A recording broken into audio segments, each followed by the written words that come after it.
Para sa ating mga kababayan sa mang dako ng mundo, ako po'y nagpapasalamat sa inyong ginagawang pagtipon-tipon upang i-celebrate ang kaarawan ng pinakamamahal na Pilipino sa buong mundo, ang ating dating Pangulong Rodrigo Roa Duterte.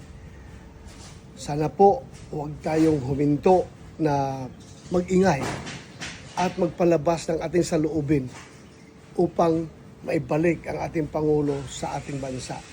Napakahirap po na tayo litisin sa isang banyagang korte at banyagang mga huwes sa banyagang lugar. Sana po maibalik natin ating Pangulo sa ating bansa.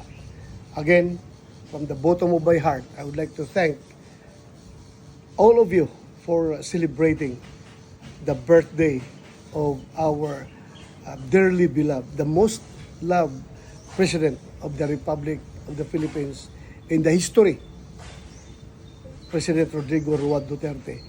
Sana po ito'y makakabigay sa kanya ng dagdag na lakas at inspirasyon para labanan niya yung kanyang sitwasyon na kasalukuyang hinaharap. At alam natin, siya po ay magtatagumpay dahil alam natin na siya ay isang mabuting tao at ang Diyos ay hindi natutulog. Dasal lang po tayo mga kaibigan, mga kababayan. Huwag natin kalimutan magdasal palagi para sa ikabubuti ng ating Pangulo at ikabubuti nating lahat na nagmamahal sa Kanya, tayong lahat ng mga Pilipino. Mabuhay ang Pilipino!